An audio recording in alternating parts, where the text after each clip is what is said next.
o Senhor está fazendo aí. Eu estou envolvido com essa temática, movimento de oração, desde 2001. O que você estava fazendo em 2001, hein?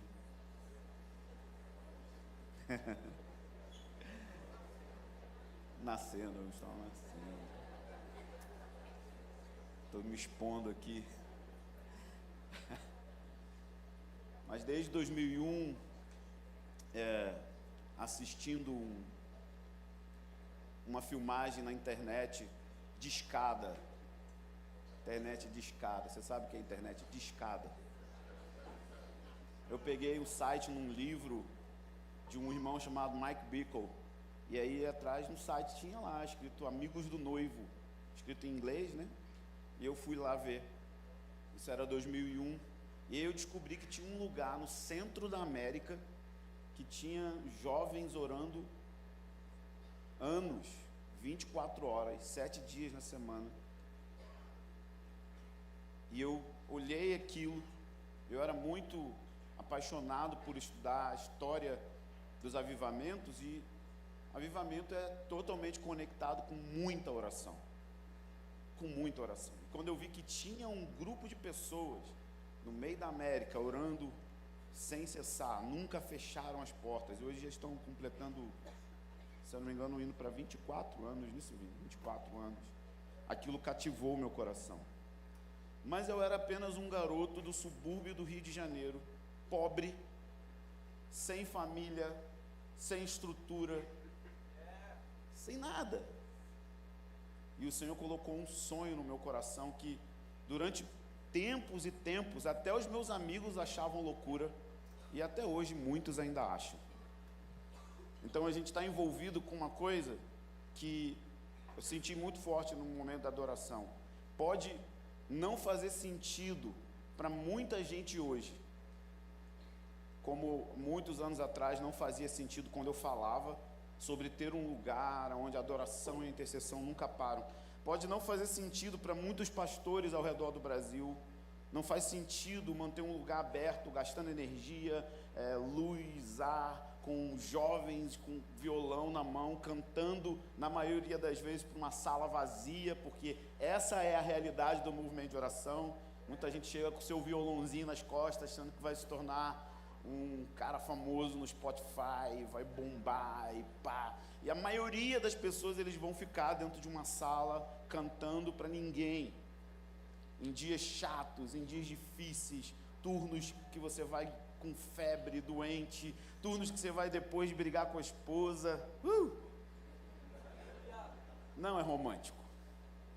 Não é nada romântico. Eu sei disso. E por isso às vezes não faz sentido. Mas o Senhor falou comigo na hora da adoração. Uma geração vai se levantar que vai derramar algo sobre Jesus que nenhuma outra geração jamais derramou.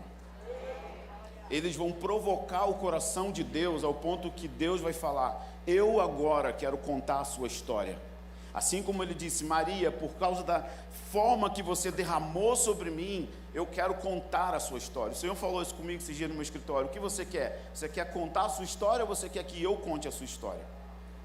Se você quer que eu conte a sua história, você precisa aprender uma coisa: derramar algo sobre mim tão extravagante, ainda que ninguém no mundo reconheça. E sabe onde Maria aprendeu isso? Ela aprendeu isso sentando aos pés. E se nós pudéssemos contextualizar, ela estava abrindo a Bíblia dela e lendo ela, sabe, folha a folha, dias e dias, aonde chega naquela parte das genealogias que você fala e você quer pular. Quando chega na parte de Levítico, que tem chofrango, que era o grilo, tem todos esses animais esquisitos e você quer pular. Foi isso que Maria fez. O movimento de oração vai fazer sentido, porque essas pessoas que estão abrindo a Bíblia dentro de uma sala vazia, estão crescendo com raízes profundas, inabaláveis, porque os dias que estão por vir vai ser de grande pressão. Nós ficamos assustados com a pandemia, mas a pandemia não é absolutamente nada diante das pressões que estão vindo sobre a terra. E uma igreja que está fincada no lugar de contemplação, meditando na palavra de Deus, nessa hora da história, o movimento de oração dia e noite vai fazer muito sentido. Porque a igreja vai estar no centro da história, comandando os juízos de Deus, sendo livrados dos juízos, dos ataques, das fúrias, da maior fúria de Satanás contra a igreja de Israel. A igreja vai estar completamente escondida nesse lugar de intimidade com Deus. Então o movimento de oração vai fazer sentido por causa do caos que está vindo sobre a terra, e que em conexão ao movimento de oração, Jesus está voltando, amém, irmãos? E ele volta para uma igreja que vai estar orando dia e noite. Ele não vai voltar para uma igreja que coloca a oração numa sala remota do seu prédio. Ele está voltando para uma igreja que está colocando a oração no centro de tudo aquilo que se faz. É sobre isso que a gente está querendo dizer, é isso que a gente está tentando comunicar. Então essa é a palavra que eu sinto inicialmente para comunicar para vocês nesse dia. Eu quero encorajar vocês a olhar lá atrás. Nós trouxemos dois livros que eu escrevi. Esse aqui, Cultura de Oração, foi escrito nas dores de um jovem suburbano tentando plantar um movimento de oração em São Gonçalo. E a gente tem frutos aqui hoje. Dani, Fábio, Débora estavam lá nesses dias em São Gonçalo. A gente tinha uma salinha de oração dentro do Bar do Blues. Um bar mesmo, a gente alugava um bar com muitas caixas de uísque atrás, com cápsulas de cocaína no chão. Por que vocês faziam isso? Porque era o único lugar que dava para fazer, a gente não tinha dinheiro para alugar. Então o cara emprestava para a gente. Então dentro dessas dores, do calor, turnos de oração com violão de nylon, turno de oração com balde de maionese, turnos de oração com o bar do lado tocando Zeca Pagodinho, altão, maior que o nosso som. Vocês estão aí? A gente tinha um equipamento de som incrível, 3 em 1, já ouviu falar no 3 em 1? E o nosso amigo Luciano plugava lá o teclado no 3 em 1 para sair som. E Deus gosta de me dar coisa fácil.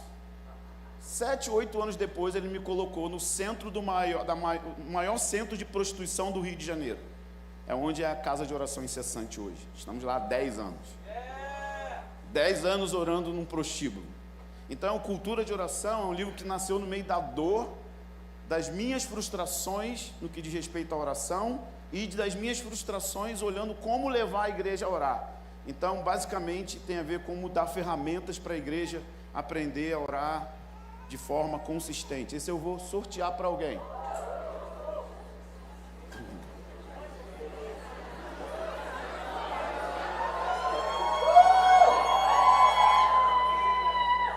Se você me acompanha, se você me conhece de algum lugar, você vai saber que o tema central da minha vida, um dos temas que é conectado com a oração, é avivamento. E eu escrevi esse livro, são quase 20 anos de vida em 100 páginas, porque, gente, as palavras mudam, né? E elas perdem o poder, e uma das palavras que perderam o poder no meio da igreja é avivamento, porque tudo é avivamento. Se tudo é avivamento, nada é avivamento. Então tudo é avivamento. Então você vai perceber que tem um rostinho de heróis da fé formando um poço. O foco do livro é desentulhar os moveres do passado que a nossa geração não conhece, e a gente faz coisas hoje no meio da igreja que homens e mulheres deram a vida, foram taxados de hereges, feiticeiros, loucos, lunáticos, para que a gente hoje pudesse, por exemplo, ter treinamento no profético. Teve gente que foi taxado de herético, porque simplesmente decidiu pegar os leigos, a igreja normal, e começar a treinar a igreja para fluir nos dons do Espírito Santo nas ruas. John Wimber, ele foi taxado de louco por fazer isso. E ele é um dos caras que a gente conversa aqui. Então é para você conhecer, a nossa geração é muito assim, né? A gente quer o inédito. Quem quer o inédito aqui? 2 ou 3 querem os inéditos de Deus, 5 ou 6. Quem quer o inédito de Deus? Você quer o inédito para ganhar o livro? Nosso futuro repousa no passado. Se você não aprender a honrar o que Deus já fez, dificilmente vai reconhecer o novo que está vindo. Toma aí, irmão. presente para você. E a gente tem camisas legais lá, ó. Jesus Movement. Já ouviu falar no Jesus Movement? Foi um avivamento no meio dos hippies, em 1960. Então, tem vários caras aqui do Jesus Movement. Aí não tem como dar aula de história da igreja agora. Mas a gente tem uma camisa irada ali com vários avivalistas. Tem gente que vem e pergunta, que santo é esse? Eles perguntam, qual santo é? A quem você é devoto? Eu sou devoto a John Wesley, a Jonathan Edwards, Billy Graham. São vários caras que mudaram a história da igreja. A gente tem várias camisetas da Restored, que é a empresa do Anderson, que é um dos nossos missionários lá. Essa aqui eu quero dar de presente para alguém.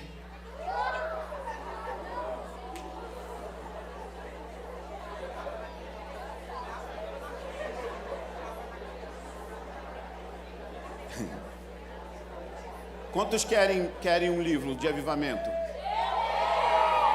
A gente aceita Pix. Só passar lá atrás, tem bastante. Queria um amigo no teclado, se for possível. Alguém pode vir comigo?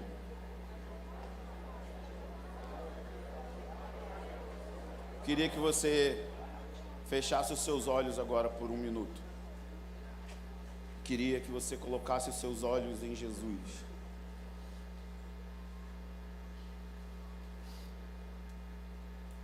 Levante as suas mãos e coloque os seus olhos em Jesus.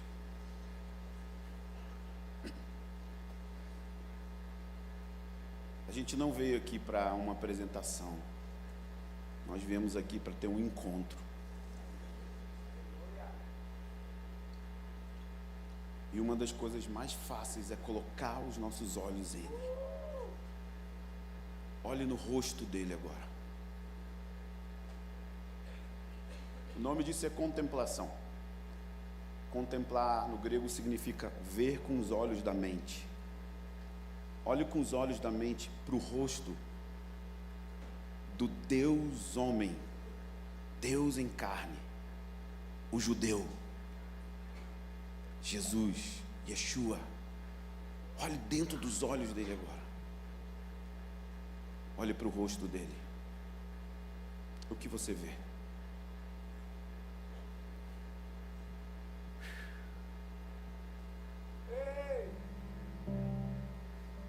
Ele está sorrindo.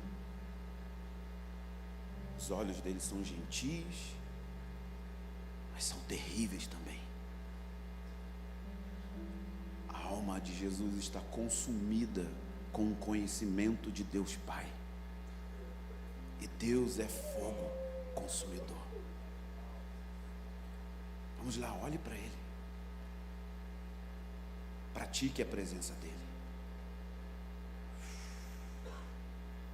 Um pouco mais, não desista. Espírito da profecia cai nesse lugar. Remove o mel da dor, todo o véu de dor, de tristeza, decepção, cansaço, condenação, mentiras que dizem que você não pode olhar para a face de Jesus. Remove agora, Senhor. Nós amamos a música, amamos o barulho, mas nós queremos uma geração que vai além e que permanece quando a música para, porque te viu, Senhor. Vamos lá, levante suas mãos um pouco mais, olhe para Jesus.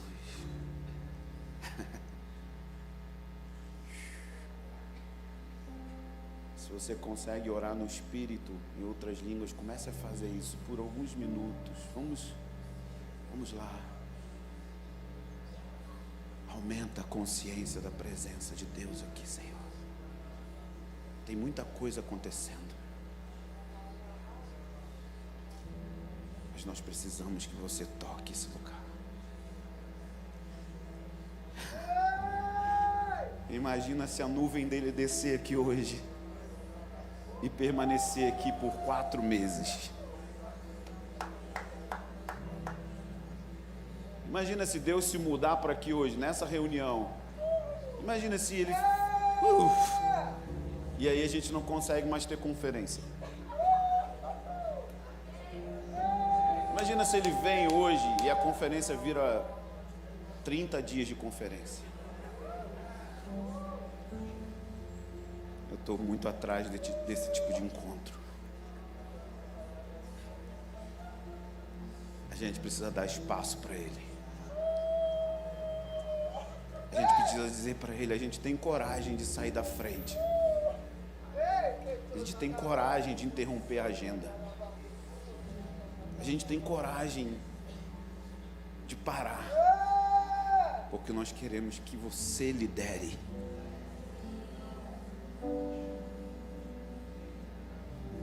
Vamos lá, ore no Espírito. Mais revelação, Senhor.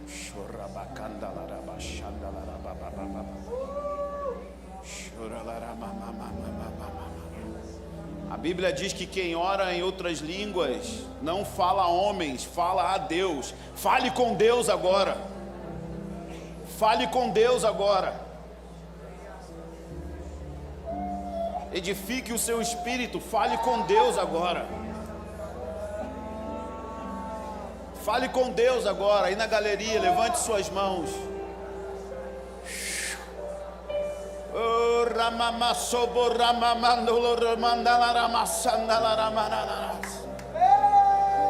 Yes, Senhor. Um pouco mais, vamos lá, um pouco mais, não desista. Fique com Jesus agora. Fique com Jesus agora, ore no Espírito. Medo vai embora. Depressão seja quebrada.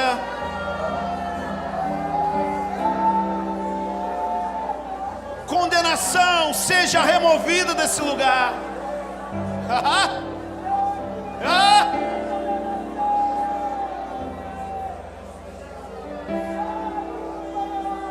Abra os olhos para que essas pessoas vejam realidades dinâmicas do teu trono, vozes, trovões, relâmpagos, a face de Deus. Agora eu oro por encontros beatificadores com a presença de Deus. Eu oro por encontros com o Espírito do vivo Deus no nosso interior. Eu oro agora por uma descarga elétrica de revelação de Jesus, Filho do homem, Filho de Deus, mais belo que todos. Vamos lá, levante suas mãos, adore a Ele.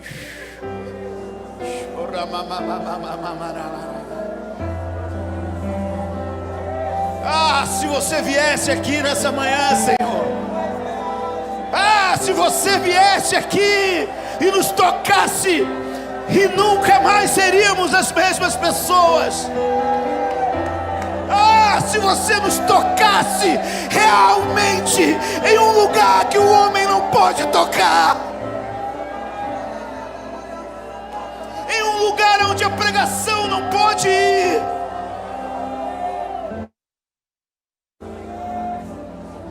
coloca essa casa em fogo, em chamas.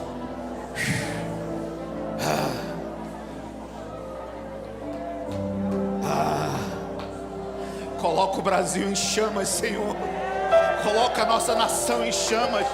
Nós estamos buscando respostas em lugares errados. Você é a solução. Cai sobre nós um pouco mais da presença do Espírito Santo.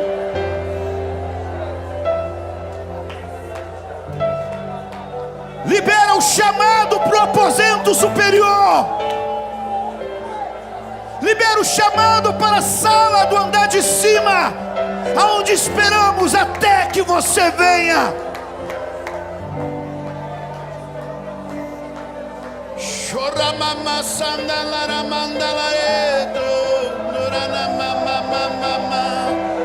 Se você canta, cante em línguas, salmodiando ao Senhor. Paulo disse: enchei-vos do Espírito Santo, falando entre vós com salmos, hinos e cânticos espirituais.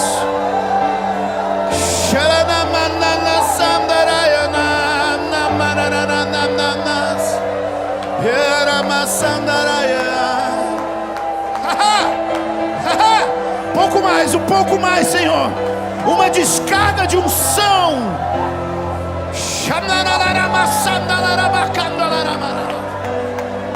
Luz, luz, revelação, revelação, profecia, luz, luz, espírito profético.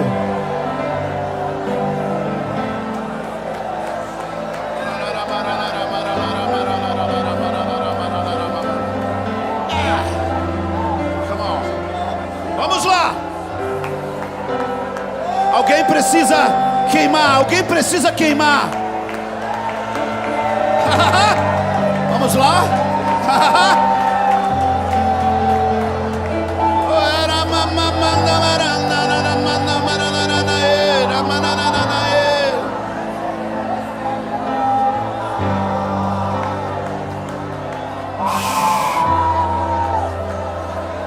Não precisamos de uma informação, precisamos de uma pessoa. Jesus.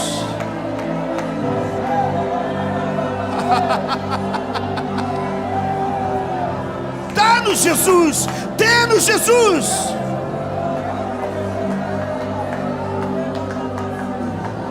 Você é o pão que alimenta, você é o pão que esvazia. Você é a plenitude que nos torna plenos e ao mesmo tempo abre um vazio dentro de nós. Eternidade, eternidade, eternidade. Libera um batismo de fome e sede. Fome e sede.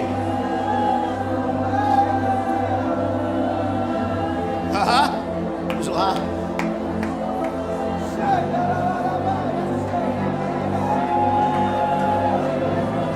Fome e sede. Batiza o Brasil com fome e sede.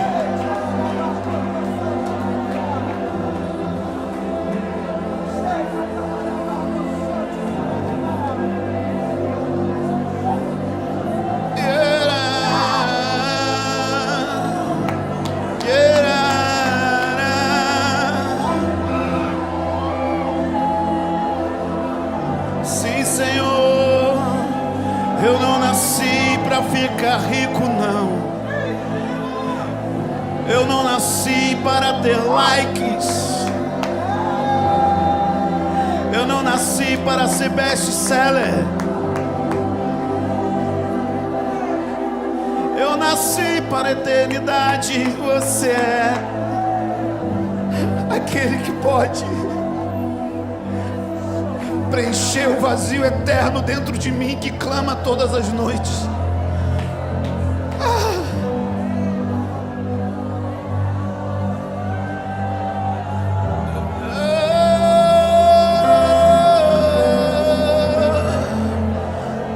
Dá-nos mais de ti, Senhor.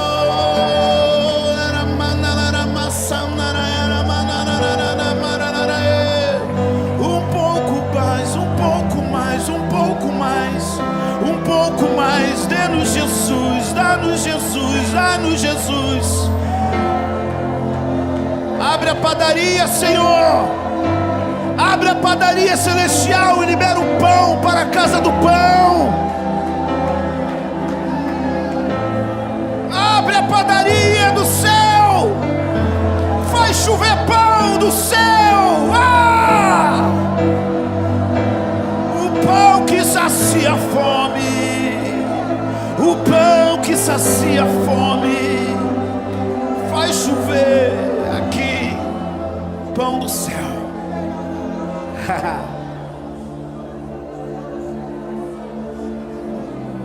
É sobre isso. O movimento de oração é sobre Jesus. O movimento de oração é sobre a igreja se tornar um lugar terrível. Gênesis 28, quando Jacó cita a expressão casa de Deus, na primeira vez que a palavra casa de Deus aparece na Bíblia, Jacó disse: esse lugar é terrível. É uma porta celestial, é a porta do céu, aonde os anjos estão subindo e descendo. Um ministério de revelação e comunicação celestial. É sobre isso. Nós estamos vivendo uma parte do que significa casa de oração. E durante muitos anos, o IHOP em Kansas City foi um modelo que inspirou o mundo de uma maneira apostólica. Mas eu vou te dizer uma coisa com ousadia: nós estamos entrando em uma outra estação. Sabe qual é a estação? A estação que a gente está entrando é que o movimento de oração não vai mais ficar preso dentro de instituições para-eclesiásticas. A igreja vai se tornar um lugar terrível. A igreja é a casa de oração. E não, nós temos uma casa de oração e aí a gente tem uma igreja. Não, Jesus está redefinindo identidade. As pessoas dizem: eu não sou chamado para ser uma casa de oração. Então você não é dele. Porque ele nomeou: minha casa tem um nome. Minha casa tem um nome. O nome dela é encontro. O nome dela é céus abertos. O nome dela é interação com as regiões celestiais. O nome dela é oração. Quando Jesus cita isso em Mateus capítulo 21, verso 13, se eu não me engano, ele está se referindo à profecia de Isaías no capítulo 56. Isaías disse: vai chegar um dia em que gentios, os não judeus, as nações da terra, e os judeus, eles vão todos congregar em um lugar chamado Sião. E no alto do monte de Sião vai ter uma reunião de adoração e oração que nunca mais vão parar. Jesus está falando sobre o templo dele no milênio. No retorno de Jesus, as nações serão governadas por 1000 anos por Jesus. E a maneira que ele vai governar as nações da terra no seu retorno é através de um lugar chamado Sala do Trono. Isso significa que é a nossa identidade eterna. Se é isso que a gente vai continuar fazendo após o retorno de Jesus, meu amigo, você deveria estar treinando aquilo que você vai fazer para sempre. É uma identidade. E quando nós falamos casa de oração, nós estamos falando de 3 facetas da identidade dela. Você é um sacerdote, você é um filho e você é a noiva.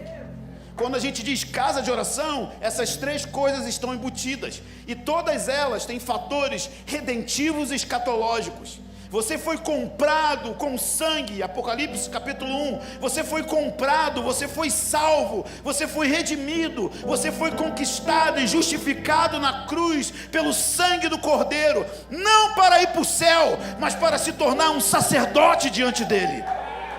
O céu, meu amigo, está no combo. O propósito eterno dele é reconectar o mesmo ministério que Adão tinha no Éden. Adão no Éden como um sacerdote que ministrava ao Senhor sem interlocutor, sem clero, diretamente perante a face do Senhor. E o mandato de Deus para Adão é: pega o Éden, pega esse lugar de encontro e espalha ele em toda a terra. Cultiva o jardim, cultiva o Éden, cultiva o lugar do templo da minha presença. É muito louco isso, porque quando Jesus ressuscita, ele é confundido como um jardineiro. Quantos jardineiros nós temos aqui? Deus te chamou para cultivar o Éden como um sacerdote. Mas as escrituras dizem também que quando Jesus retornar, ele vai reinar sobre a terra. Apocalipse capítulo 5 diz que ele vai reinar com reis e sacerdotes. Isso tem conexão com a sua salvação, mas tem conexão com a consumação. Você também é uma noiva, e você foi comprado. Paulo disse em Efésios 5, 25, 26, 27, que você foi comprado por Jesus para você se tornar uma igreja gatinha. Vamos lá, alguém. Gatinha. Ele disse: eu quero uma igreja sem ruga, sem mancha, sem mácula. Eu quero uma igreja gloriosa. E as escrituras dizem que Jesus está retornando para ser admirado na sua igreja, porque a igreja vai refletir a beleza do seu noivo. De tanto andar com o noivo, ela vai se tornar parecida com o noivo. Então ela vai ter beleza intrínseca.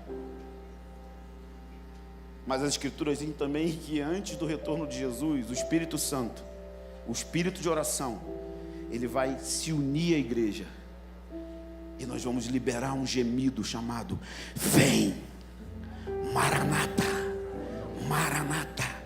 O Espírito Santo é extremamente ciumento, E ele olha para a igreja e percebe que essa igreja está dividindo o seu clamor por outras coisas que não é o casamento. Nós estamos clamando por um marido novo, por uma porta de emprego, por um carro novo, por uma promoção, e o Espírito Santo está queimando em ciúmes. Quando vocês vão se unir a mim e gritar: eu quero casar, Jesus! Isso é casa de oração. Na casa de oração você é filho. João 1,12, você recebeu poder para ser filho. Mas Romanos 8 diz que a criação está gemendo com dor, aguardando a manifestação. E todo mundo pega esse versículo para falar sobre missões. Não, o versículo não está falando de missões. O versículo está falando da ressurreição dos nossos corpos, que vai chegar um dia em que os nossos corpos vão se tornar parecidos com o de Cristo, ressurreto, e nós vamos ter a adoção do nosso corpo, a salvação do nosso corpo, e então seremos filhos ruiós, filhos maduros, a mesma expressão para Jesus, o Filho de Deus. Seremos maduros e vamos trabalhar na cura da terra, junto, em parceria com o nosso Rei. Eu fico pensando quanto trabalho Deus vai ter para curar a Pavuna, a Zona Leste. Você vai estar envolvido nisso. Como filho de Deus, o rio Tietê está clamando pela manifestação dos filhos maduros de Deus, que na ressurreição vão restaurar a terra. Isso é o movimento de oração. Agora, a maioria de nós pensa que o movimento de oração caiu aqui de paraquedas. Pum! Ih, mais uma moda de americano. Mais uma coisa que os americanos vieram trazer para o Brasil. Não! Essa é a mão de Deus, isso é o cumprimento das profecias bíblicas. Malaquias 1:11, ele se levanta, o profeta Malaquias, e ele vê o ano de 2023, de 2022, de 2020. Malaquias começa a profetizar no meio do cenário do sacerdócio quebrado, aonde eles estavam oferecendo diante da casa de oração, no altar, eles estavam oferecendo animais cegos, qualquer coisa para Deus, adoração impura. Malaquias é tomado pelo espírito da profecia, e ele vê os anos de 2023, e por que eu digo isso? Em 1980, existiam 400 ministérios ao redor da terra, enfatizando adoração e oração dia e noite. Hoje, essa conta está até defasada. Em toda a terra, existem 20 mil ministérios de adoração e oração, enfatizando oração dia e noite. O que pode acontecer na terra, se há centenas de anos atrás, um grupinho de refugiados, chamado moravianos, refugiados, fugindo de perseguição, morando junto num sítio, eles estabeleceram oração e adoração por 120 anos, e isso liberou o maior movimento missionário de toda a história. Não tinha Jocum, não tinha Missão Antioquia, não tinham agências para treinar. A maneira que esses jovens eram enviados, eram sendo vendidos ou se vendendo para navios de escravos. Olha o poder do movimento de oração sendo realizado por um grupo pequeno de pessoas. O que pode acontecer, meus amigos, com toda a terra ao mesmo tempo clamando? Há poucos dias atrás estávamos em 21 dias de jejum, mais de 5 milhões de pessoas, ao mesmo tempo, em diversos contextos, diversas estruturas e tradições, todos estavam orando ao mesmo tempo. Nós estamos prestes a entrar em um grande abalo do derramado do Espírito Santo, e o meu clamor nessa manhã é: vem fazer parte disso, meu amigo.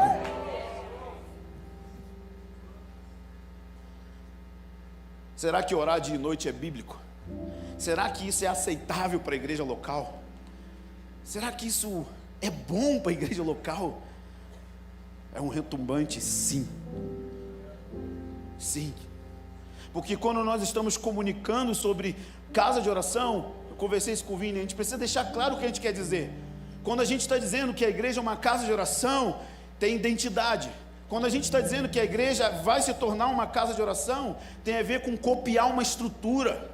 A estrutura de oração, da casa de oração, não é simplesmente começar uma reunião de oração, onde você bota um baldinho com os nomes das pessoas e você faz petições pessoais. Isso é bom, eu não sou contra isso. Isso tem o seu lugar, isso tem o seu valor. Mas quando nós estamos falando do movimento de oração dos últimos dias, nós estamos falando de olhar o modelo de Apocalipse 4 e 5, de olhar o céu e refletir o céu na terra, de olhar o céu e copiar as administrações litúrgicas do céu. Existe uma liturgia no céu, Davi copiou essa liturgia na terra e ele deixou isso como um modelo para muitos e muitos outros reis, e é isso que a gente está querendo fazer. O que está acontecendo no céu? Uma reunião de oração e de adoração que nunca parou, que tem Deus como centro de tudo aquilo que eles estão fazendo. É isso que a gente quer fazer. O problema é que quando você começa a querer copiar o céu, meu amigo Billy Humphrey falou, tem alguém que não quer que você copie o céu. Tem alguém que não quer que a gente estabeleça protótipos do céu. Então você vai entrar na beleza das aflições, de construir um lugar para Deus. As aflições são muitas, porque você está lidando com embates e guerra espiritual, e a gente não pode ignorar isso. Mas o Senhor está nesses dias chamando pessoas com o mesmo espírito que estava sobre Zorobabel. Zorobabel foi chamado para construir a casa de oração em dias difíceis, em dias terríveis. E Satanás estava acusando o seu principal líder, aquele que mobilizava os músicos, que mobilizava a adoração, estava condenando, estava acusando. E o Senhor aparece diante do inimigo e ele mesmo repreende o inimigo. Eu sinto que nesse lugar, nessa sala, existem pessoas que estão sendo atormentadas pelo espírito de acusação, de maneira que você não consegue se olhar apto para pôr a mão na massa e se tornar um construtor. E durante anos você tem sido um consumidor, mas o Senhor hoje quer te transformar em um construtor. Faz sentido para alguém isso? O Senhor vai se levantar e vai dizer: o Senhor te repreenda, Satanás. Vocês vão continuar e vão se engajar naquilo que eu estou construindo. As aclamações de graça, graça. Diga comigo: graça, graça. Graça, graça. Não por força, não por poder, mas pelo meu espírito. O que o Senhor está construindo no Brasil, nas nações, no movimento de oração, é impossível se não for por meio de aclamações de graça, graça. Porque nada mais é do que juntar pessoas quebradas, pessoas feridas, pessoas que estão sangrando, e colocar elas diante do trono de Deus, para levantarem as suas vozes em fraqueza, para a maior mudança da história da humanidade.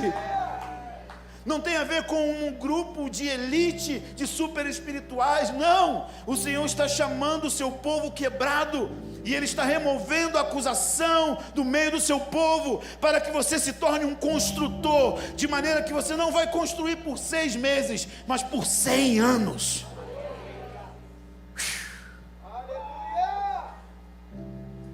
Alguém precisa ficar maluco comigo, por favor.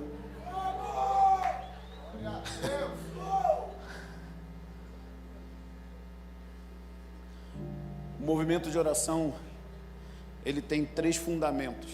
Todo mundo que está envolvido no movimento de oração no mundo está construindo ele em cima de 3 fundamentos.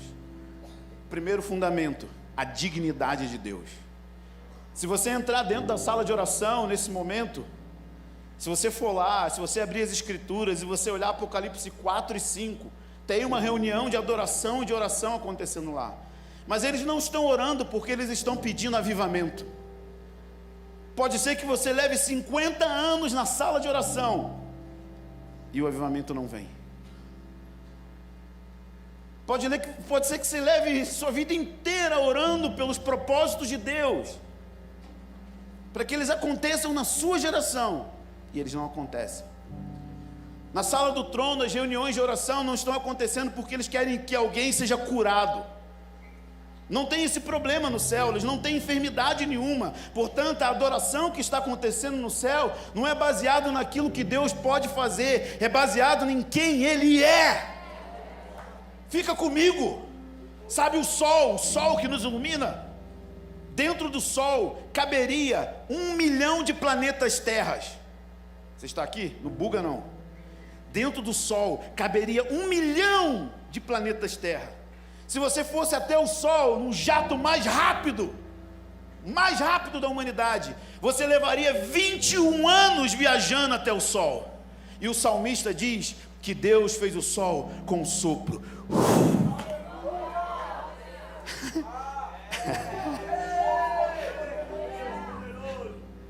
E os seres viventes estão olhando a grandeza dele, e eles estão falando: você é digno, você criou todas as coisas, você soprou os seres celestes com a sua boca, você está medindo o universo com a palma da sua mão, e você decidiu, em sua graça, nos envolver na sua história.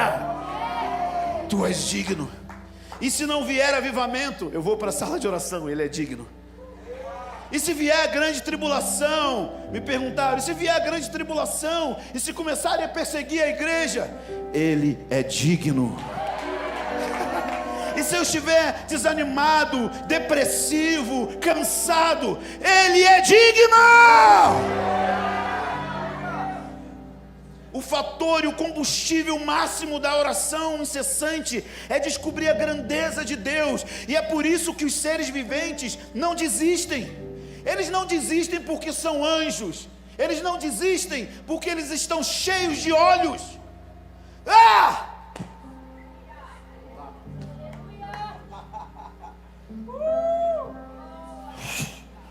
Olhos, olhos, olhos, olhos, olhos, olhos. Paulo disse: eu oro para que os olhos, no plural, no seu interior sejam abertos. Eles estão vendo aquele que está no trono, e a cada looping no trono, uma faceta da dignidade de Deus. O Santo, Todo-Poderoso, aquele que era, aquele que é, aquele que há de vir. Tu és digno, Senhor.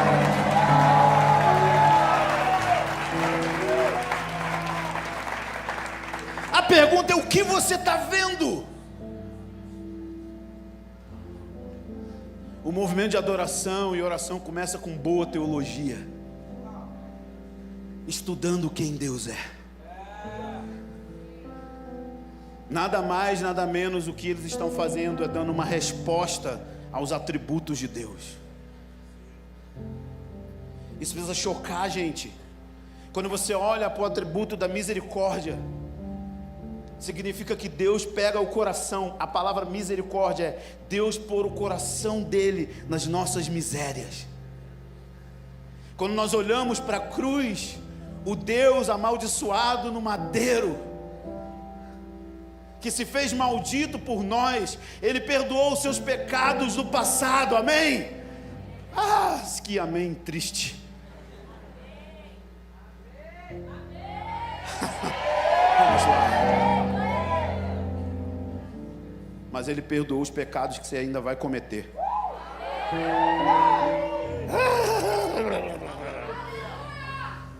E quando eu começo a pensar sobre essas coisas, a sensação que eu tenho: eu quero ficar perto desse Deus. Eu quero conhecer essa bondade. Eu quero conhecer essa dinâmica de quem você é. Tu és digno, Senhor.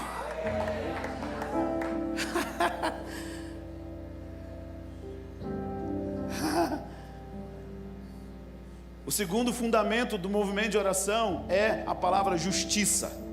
Diga comigo: justiça. Se você fizer um estudo legal na Bíblia, você vai ver que a palavra intercessão, ela sempre vai aparecer do lado da palavra justiça ou injustiça.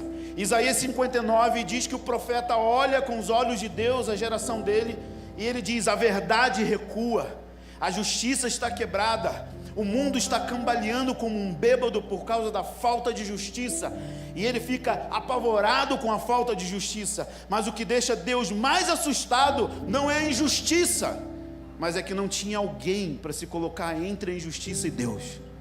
Faltava intercessores.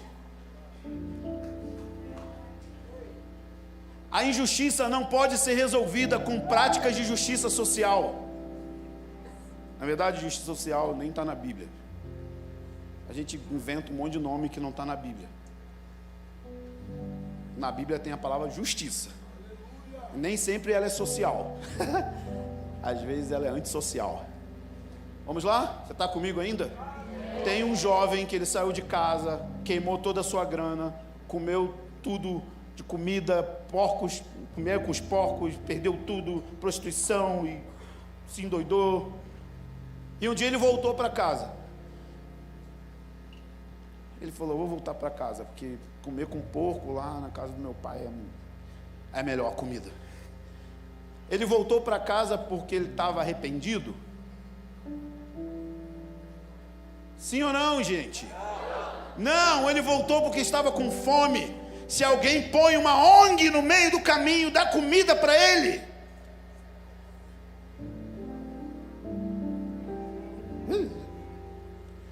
Algumas vezes justiça vai ser deixar ter fome. Justiça não é igualdade na Bíblia. Justiça significa: o que está torto eu vou pôr reto, e os meios de Deus são os melhores do que os seus. Eu estou dizendo que Deus não liga para o órfão, para a viúva? Não estou dizendo isso. Eu estou dizendo que a maneira que a gente às vezes quer administrar essas tensões não são bíblicas, são humanistas. Jesus foi o maior reformador social de toda a história, e quando ele disse que ele queria ver justiça se realizando, ele falou: se vocês querem justiça, orem dia e noite. Existe um justo, um juiz iníquo, e esse juiz não teme a Deus, ele não teme aos homens, e aí ia lá a viúva todo dia: julga a minha causa, julga a minha causa. Provavelmente o juiz iníquo era corintiano, ou flamenguista, com certeza, ou uma coisa ou outra. E ele estava lá na churrascaria, comendo um bom churrasco, e a velhinha batia lá: ei, juiz, julga a minha causa, julga a minha causa. Mas é juiz iníquo, né? Sabe como é? E aí ele: não quero me envolver com isso, eu não temo a Deus, não temo os homens. E todo dia ela ia lá importunar, e uma hora Jesus para a parábola, e o juiz diz: por que você me incomodou tanto? Por que você me perturbou? Porque você foi um incômodo. Eu vou julgar a sua causa. Jesus para a parábola e disse: vocês ouviram o que disse o juiz iníquo? O juiz iníquo parou para julgar uma causa porque foi incomodado. E Deus é como o juiz iníquo? Você é uma viúva? Não, a sua voz diante do trono de Deus pedindo justiça não é um incômodo.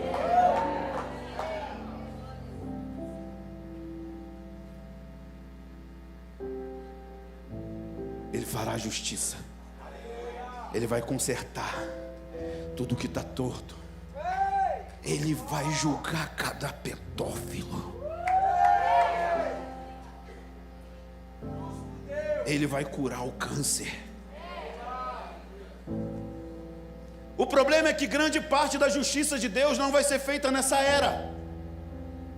Por isso que Jesus está falando: quando vier o Filho do Homem, achará fé na terra? Será que ele vai encontrar uma igreja ainda crendo que ele é o Deus da justiça, mesmo que a justiça leve 100 anos? Porque pode levar. Pode ser que 80% das nossas respostas vão acontecer quando o céu partir e o Filho do Homem vier nas nuvens. Ele vai julgar cada mínima coisa. Meu amigo, o livro de Apocalipse fala que vai ter um rio de sangue de 290 quilômetros, na altura do freio de cavalos. E não é que suco, não é metafórico, é sangue de gente.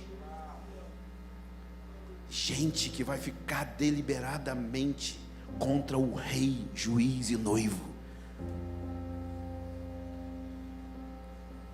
Mas uma coisa que você precisa entender é que o salmista no Salmo 149, ele diz que você e eu, os santos, a igreja, eles vão liberar os juízos de Deus na medida que eles proclamam altos louvores. Quando nós proclamamos altos louvores, o Senhor libera a sua espada de 2 gumes, e essa é a herança dos santos.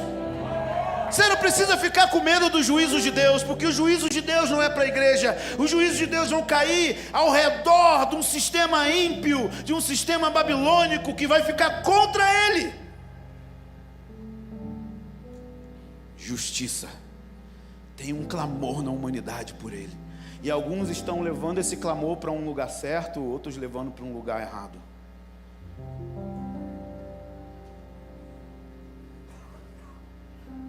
Terceiro fundamento do movimento de oração é a volta de Jesus.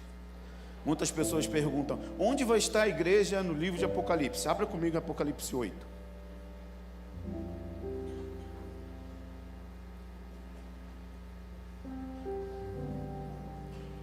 E se você crê diferente de mim, manda um e-mail para o F-Hop e resolve. Estou dando problema para o Vini e para ele. Mas eu vou te dizer o que eu creio, então, o que a Bíblia diz é o que eu creio, então é isso que eu creio, então eu vou dizer. O capítulo 8 do livro de Apocalipse está iniciando uma série de juízos chamada 7 trombetas. É uma série de juízos, de 21 juízos, são selos, trombetas e taças, e aqui ele está iniciando as trombetas. Trouxeram até revelação agora, ó. Saindo da ignorância, deixando para trás os deixados para trás. Vamos lá. Vai começar a tocar as 7 trombetas, Vini. Vão te mandar um e-mail daqui a pouco. E a 7ª trombeta é a trombeta do retorno de Jesus. Eles não começaram a tocar nem a primeira trombeta. Quando ele abriu o 7º selo, houve silêncio no céu por cerca de meia hora. Uma vez me perguntaram isso: por que tem meia hora de silêncio no céu? Eu falei: porque não tinha mulher lá. Brincadeira, gente, claro que não é isso. Vamos mandar um e-mail pro Vini de novo. Por que teve meia hora de silêncio no céu? Porque meia hora, tipo, tá escrito aqui, não tem explicação, é meia hora de silêncio no céu. As pessoas acham que tudo no Apocalipse tem uma explicação mirabolante, assim. Então vi 7 anjos que estavam em pé diante de Deus, e a eles foram dadas 7 trombetas. Veio outro anjo e colocou-se junto ao altar, segurando o incenso de ouro. Foi-lhe dado pouco incenso? Muito incenso. Foi dado muito incenso para que ele oferecesse sobre o altar de ouro, que está diante do trono, juntamente com a oração dos missionários em tempo integral.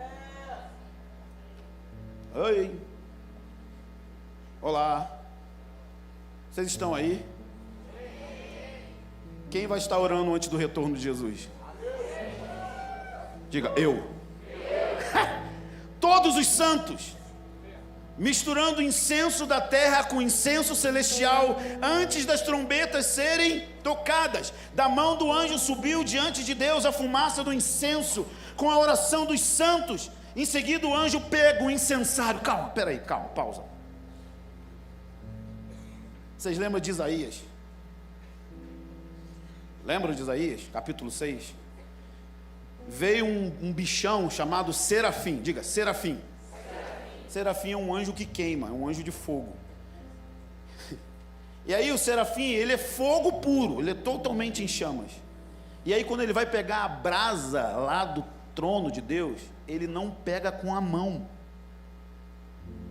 Será que é quente? O anjo de fogo, quando vai pegar o fogo do trono, ele pega um alicate.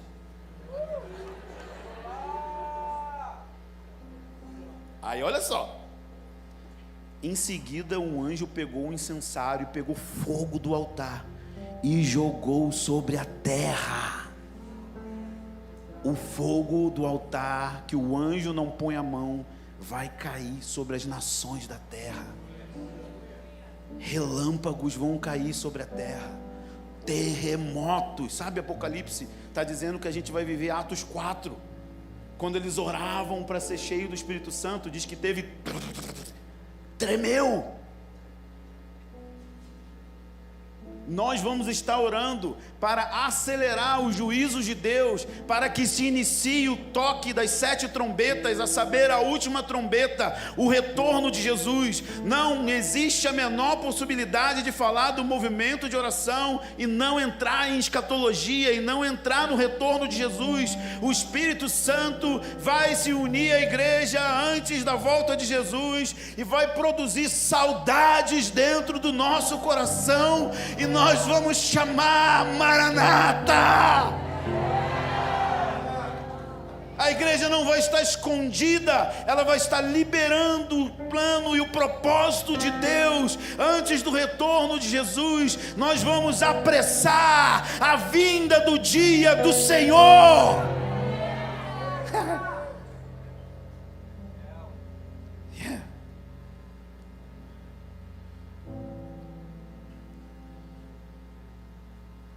Além disso, existem 3 fatores motivacionais. Eu falei de 3 fundamentos. 3 coisas que motivam a gente reunir para orar em uma sala de oração que tem turnos diários, incessante, dia e noite, seja lá o nome que você quiser dar. Eu não gosto de usar a expressão 24/7 porque não é bíblica. Eu prefiro a expressão dia e noite. Dia e noite significa intenso e constante. É oração intensa e constante, que pode virar uma agenda, que a gente chama de 24/7, que a gente quer dizer que a gente vai orar 24 horas, 7 dias da semana. Um fator motivacional para o movimento de oração, 2, é a beleza de Deus. E quando a gente às vezes fala a beleza de Deus, fica muito subjetivo. O que é de fato a beleza de Deus? Quando os seres viventes estão dizendo que Ele é santo, eles não estão só dizendo que Deus é alguém contrário daquilo que é impuro ou pecaminoso. Sim, Deus é, nele não há mancha, nele não há dolo, nele não há pecado. A questão é que Deus é santo antes de ter pecado. Não tinha pecado ainda, e Deus era santo. Então a santidade de Deus vai muito além de uma comparação com puro e impuro. Santidade significa beleza transcendente. Quando os seres viventes estão dizendo, tu és santo, eles estão dizendo, não tem ninguém igual a você, Deus. João está usando uma linguagem humana para tentar descrever aquele que ele está vendo no trono em Apocalipse 4:1. E ele diz, esse que está no trono parece uma pedra translúcida, como se fosse uma esmeralda, um diamante. Ele está tentando gastar a linguagem dele para descrever que aquele que ele está vendo não existe nada parecido. E que ao redor desse Deus belo, translúcido, que brilha como uma pedra de diamante, tem 24 tronos. Que Deus é esse? O Deus de Gênesis 1, que não precisa de nada, que não precisa de ninguém, decidiu colocar na sala do seu trono mais 24 tronos. Isso fala da beleza do governo de Deus. Ele é alguém que é incomparável, não há ninguém como ele. E além disso, ele decidiu envolver outros tronos na sala do seu trono. Quando você olha, um rio de cristal, e Daniel diz que o rio de cristal, dentro dele tem um rio de fogo, e ao redor do trono, relâmpagos e trovões, tem uma nuvem, uma tempestade. Meu amigo, não tem rave que ganhe de Apocalipse 4. É muito brilho, é muita beleza. E ele está dizendo, eu nunca vi algo igual. A beleza de Deus é a junção de todos os atributos de Deus em uma única pessoa, sendo comunicado pela sua santidade. Quando nós olhamos um Deus que é juízo, e junto disso, sem deixar de ser juízo, Ele é misericórdia. Quando nós olhamos um Deus que ajoelha e dá atenção a um morador de rua que gritou o nome dele, e ao mesmo tempo ele diz, negue-se a si mesmo, não ame seu pai, sua mãe, ninguém acima de mim. É complexo, é mistério. E quanto mais você olha para isso, mais cativado você fica. E quão cativado você fica, mais atenção você quer dar. Sabe, levante suas mãos. Deus quer curar você do tédio. Ele quer te levar para um vislumbre da sala do trono e libertar você do tédio. A abrir os seus livros e estudar as 18 descrições de Jesus, a olhar os aspectos dos atributos de Deus na sala do trono. Abra sua Bíblia, ore isso, levante a sua voz lendo esses versículos diante de Deus, falando, abre os meus olhos para ver, Senhor.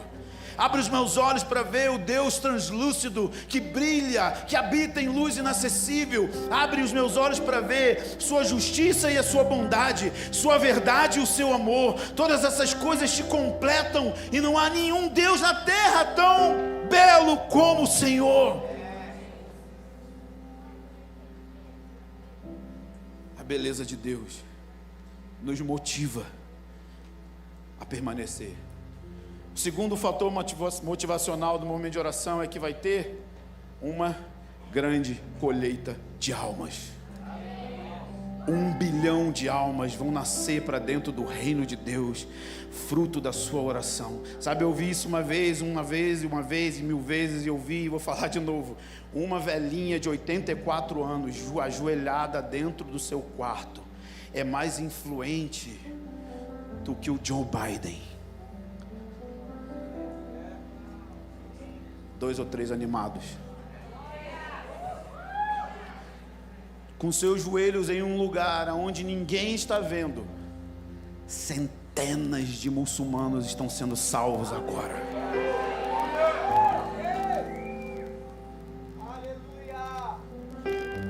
A gente vai voltar a acreditar no poder do invisível.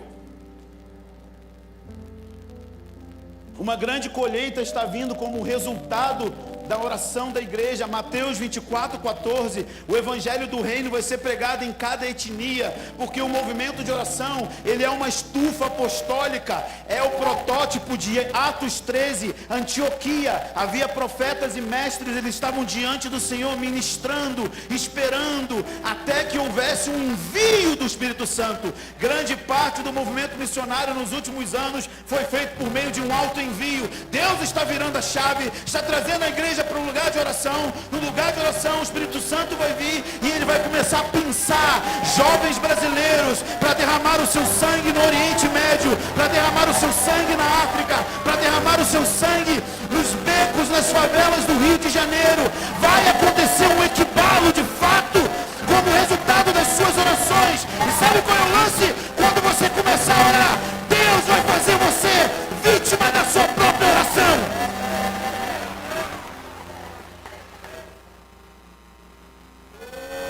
Não existe a menor possibilidade humana de cumprir a grande comissão. Ouça, a grande comissão não é evangelismo. A grande comissão é levar as nações da terra a obedecer o que Jesus ensinou, meu amigo. Imagina levar a nação brasileira a imitar o nosso Deus. Por isso o movimento de oração é central para o cumprimento da grande comissão, porque no lugar de oração você se torna um discípulo. Só pode fazer discípulo quem é discípulo, e no lugar de oração você se torna parecido com aquele que você vê.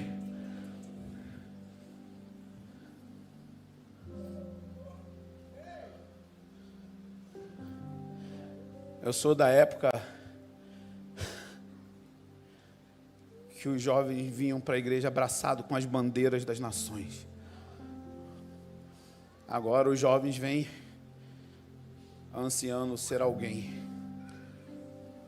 ansiando ter dinheiro, grana, fama, um podcast legal.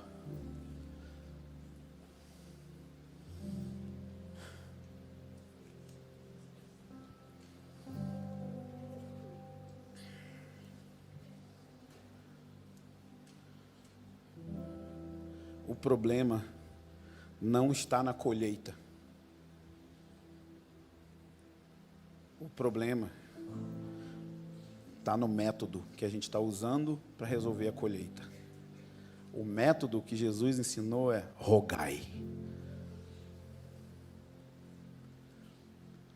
Rogai é a expressão grega como se, pegue Deus pelo colarinho e implora Ele, fala: Deus, envia-me. Não apenas para a África, para a China, para o Oriente Médio. Envia-me para o meu escritório. Envia-me para a minha sala de aula.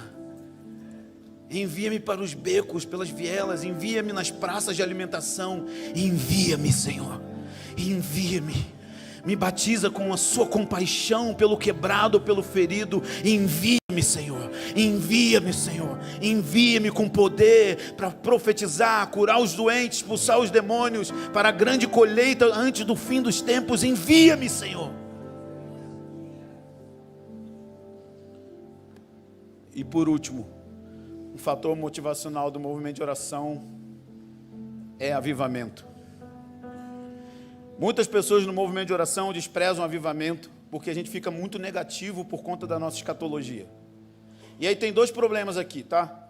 Tem as pessoas que pensam em avivamento como algo triunfante, sem erros, a gente vai despoluir os rios, a gente vai dominar as montanhas, a gente vai dominar todo mundo.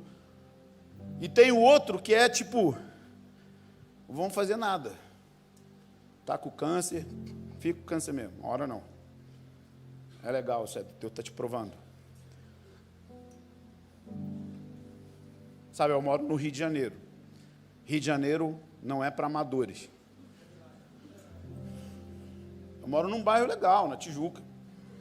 Do lado da minha rua, eu saio 10 horas da manhã, uma menina da igreja manda um vídeo, e mataram um rapaz aí.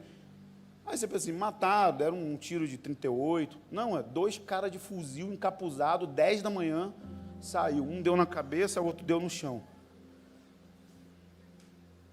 O que acontece com a gente no Rio? A gente fica acostumado com isso.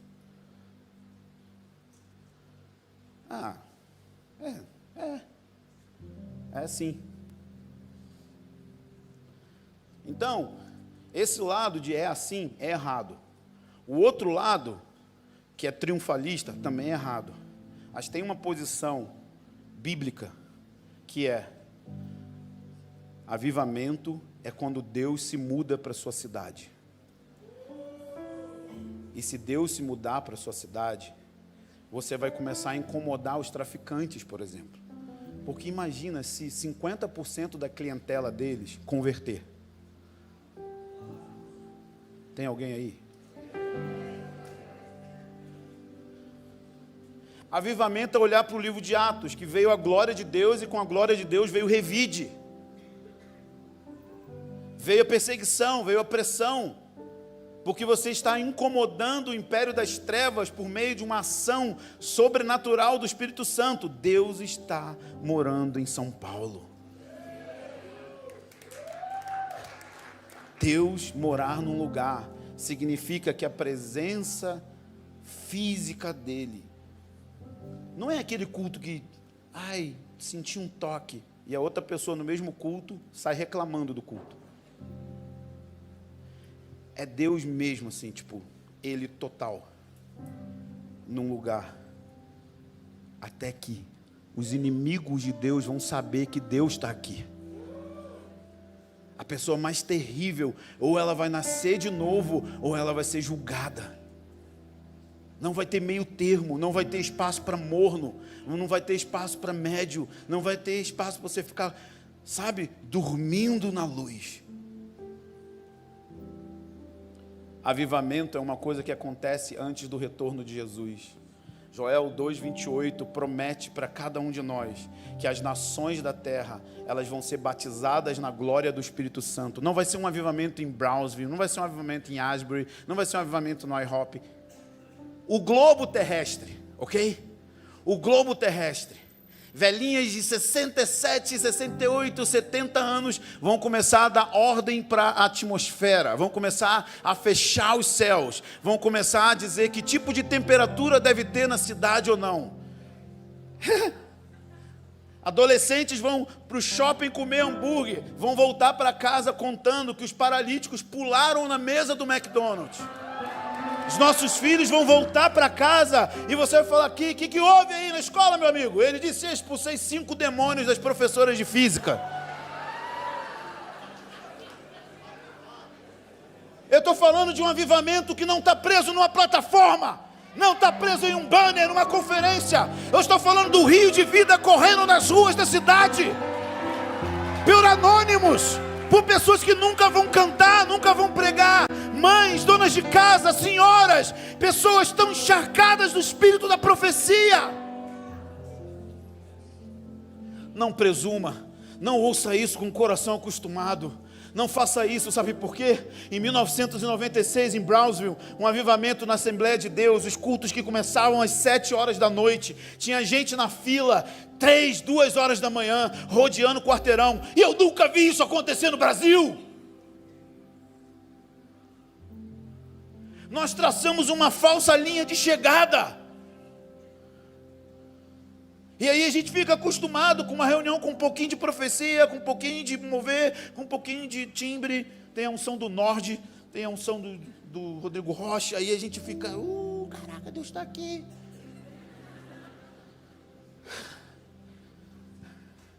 Estou a fim de me reunir aqui para adorar e começar a bater os vizinhos aqui, ó. Falar, Rafael, por favor, mano, onde eu batizo? Tem água? Eu estou ouvindo as canções e Jesus me visitou aqui enquanto eu estava fazendo almoço. Eu estava passando aqui na rua agora e Jesus acabou de me curar. Eu estou aqui, estou curado. A presença, como em Azusa, novamente de Azusa, alcançando quarteirões inteiros, como radioatividade da presença de Deus. Enquanto a gente canta, enquanto a gente ora, a nuvem desce sobre a cidade.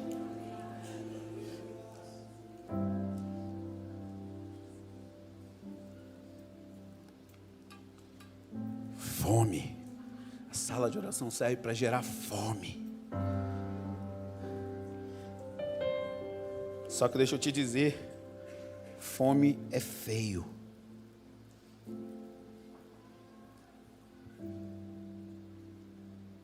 Liga para sua mãe e fala assim, mãe, estou passando fome. Faz isso. Porque fome está conectado com necessidade. E a gente não quer mostrar muito para Deus que a gente é necessitado. A gente gosta muito de falar para Deus o que a gente está fazendo. Olha Deus, como que a gente está bombando. E Ele quer nessa manhã, de verdade, reunir centenas de vazios aqui. Avivamento é reunião do vazio com outro vazio. E colocando diante dele, falando, nós não temos. Nós estamos mortos. Nós estamos secos. Nós não temos o que deveríamos de ter. E está disponível para ter. Então Deus vem e fere esse lugar com a sua presença.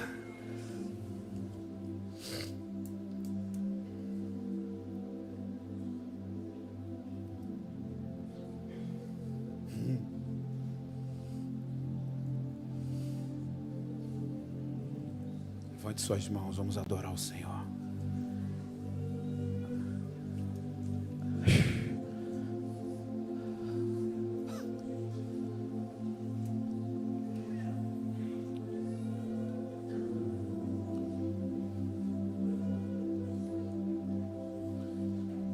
Oh Deus, se você vier aqui, levanta a sua casa, Senhor. Levanta a igreja no Brasil. Levanta um movimento de oração no Brasil. Com pessoas focadas na sua beleza, na sua justiça, no seu retorno, no derramar do teu Espírito. Senhor, levanta intercessores que não vão te dar descanso até que você faça isso.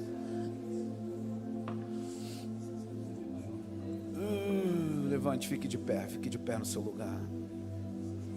Fique de pé no seu lugar.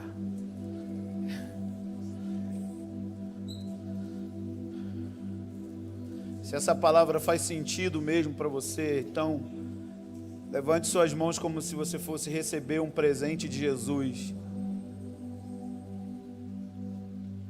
Todo o ministério da palavra não tem a ver com e agora o que eu tenho que fazer. Não, tem a ver com você olhar para o que Ele fez. Ele te deseja, Ele te ama, Ele te quer, Ele te envolve na história dEle. E você precisa simplesmente responder a palavra. Eu estou aqui, Senhor, me acerta. Eu quero olhar para tudo que você fez, para tudo que você está fazendo. Muitas pessoas perguntam, como que eu faço o meu chamado? Não faz seu chamado.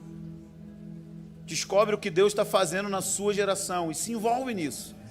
E sabe o que Deus está fazendo na sua geração? Ele está levantando a igreja como uma casa de oração.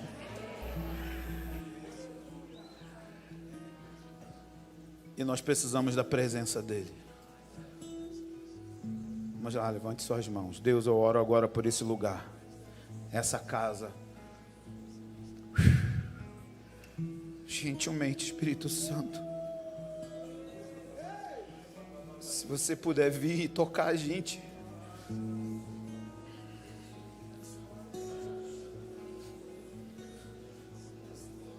Há 20 anos atrás você me tocou, Senhor, você me encontrou. Você me encontrou. Eu nunca mais recuperei. Eu nunca mais consegui ficar normal. Então, se existe entrega aqui nessa casa, se existe entrega lá em cima na galeria, se existe entrega aqui real, Pai, eu peço que você responda com fogo. Eu peço um fogo físico. Que as pessoas sintam no seu corpo, no seu interior, ondas de calor.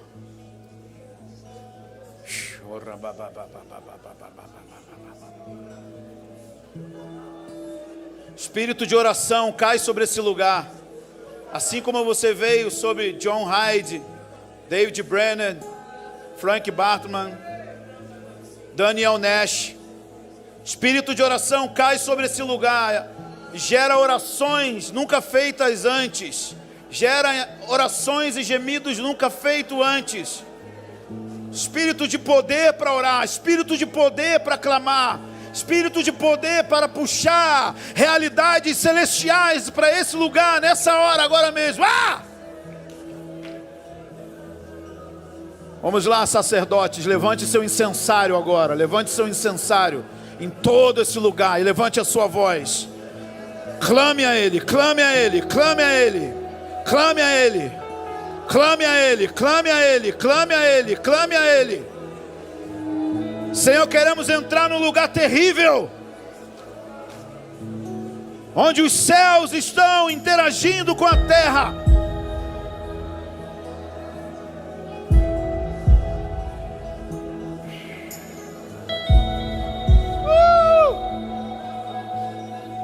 Vamos lá, não desista.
A elevar a canção,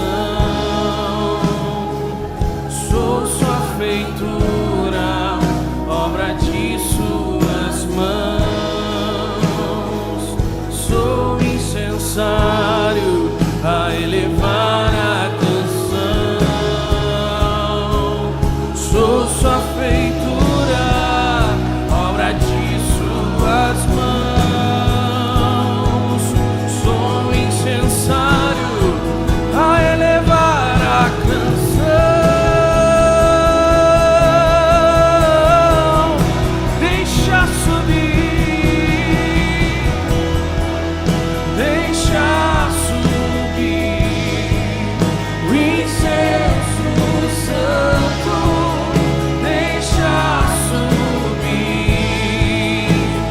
minha adoração deixa subir o incenso santo, deixa subir,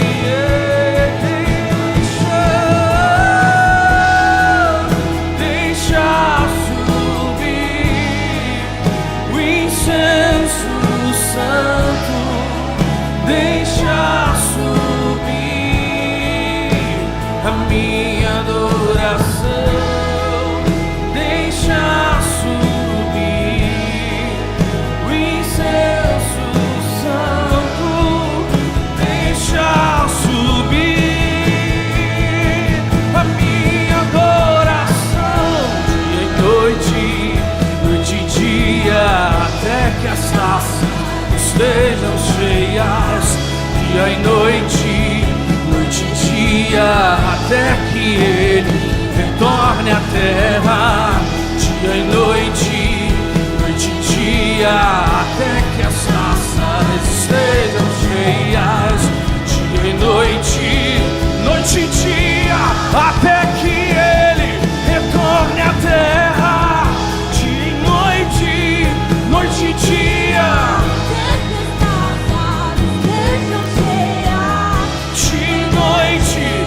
Noite e dia, até que ele retorne à terra, de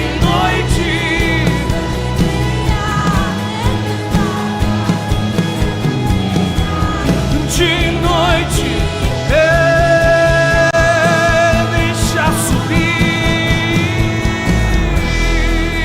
deixa subir, incenso santo, deixa subir a minha adoração, deixa subir incenso santo, deixa subir a minha adoração. Eu quero encerrar orando por dois grupos de pessoas aqui.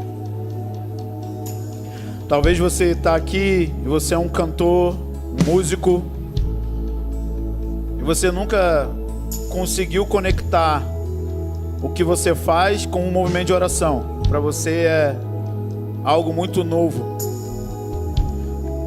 E você ouviu essa mensagem hoje e você sente o Espírito Santo confirmando que você é alguém chamado para construir a casa de oração. Você é um cantor, você é um músico, ou um cantor e um músico. Mas também tem pessoas aqui que, como diz o Mike Bickle, são peça redonda tentando encaixar num lugar quadrado. Você já tentou fazer tudo na igreja e você não consegue ver sentido. E talvez o Senhor esteja... Talvez você não é um músico, não é um cantor, mas o Senhor está te chamando para ser uma Ana. O chamado de Ana é aquela viúva de Lucas, no Evangelho de Lucas, que ela perdeu o seu marido bem nova e dedicou mais ou menos 64 anos da sua velhice no lugar de oração para preparar o caminho para a primeira vinda de Jesus. Existem centenas de pessoas com esse chamado, mas eles não conseguem se ver como algo legítimo. Eu me lembro as primeiras vezes que eu falei que eu ia levantar sustento para orar. As pessoas riam da minha cara. Como assim? Você vai ficar no lugar orando? Aí tinha aquelas expressões antibíblicas. É orar mais ação, né? Isso é legal, mas não está na Bíblia. Orar é uma ação. Você está interagindo com Deus de Gênesis 1, o Criador, o que está no trono. E existem pessoas sim que vão ser chamadas para que isso seja o seu emprego. O Senhor falou que vai pôr pessoas na muralha dia e noite que não vão dar descanso ao Senhor. Então existem pessoas que são chamadas para ser em tempo integral, dedicando juventude ou velhice na sala de oração. Então se você está aqui e isso faz sentido, eu não estou dizendo que isso vai acontecer amanhã de manhã. Pode acontecer amanhã de manhã, Pode acontecer daqui a 10 anos, pode acontecer daqui a 6 meses. Eu não estou dizendo quando isso, mas eu estou dizendo que na minha vida eu dei muitos sims para o Senhor.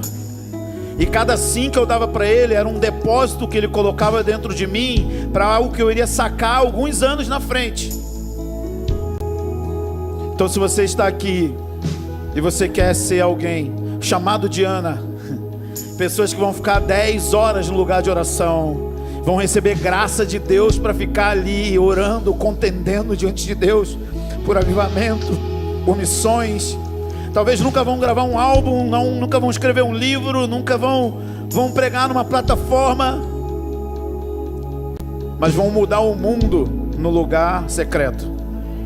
Talvez você está aqui, se você está aqui e sente que isso é para você, eu não sei como, se você conseguir sair do seu lugar, espalhar aqui na frente, se não der para descer, pelo menos levanta a mão aí.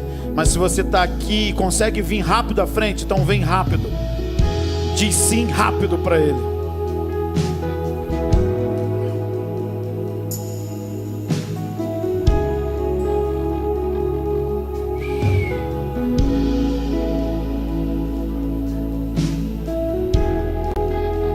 Músicos, cantores, pessoas com chamado de Ana para intercessão, oração.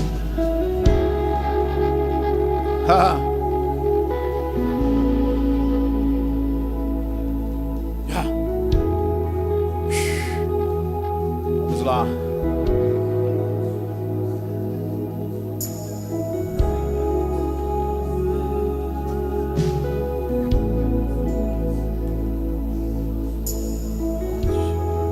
Levante suas mãos e se ofereça a Ele.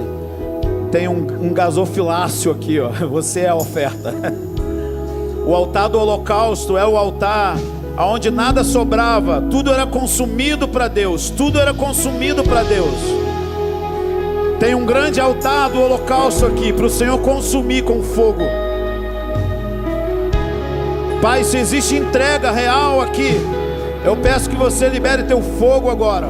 Teu fogo agora, fogo, fogo. Espírito de oração, cai sobre esses jovens, sobre essas irmãs, esses irmãos, agora mesmo. Libera agora, Senhor, libera agora. Mais.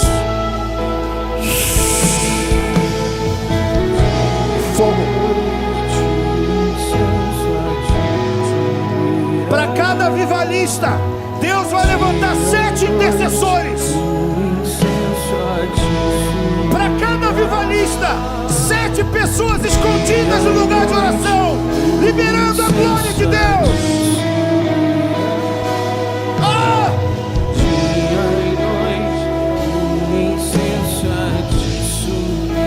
Libera teu fogo agora.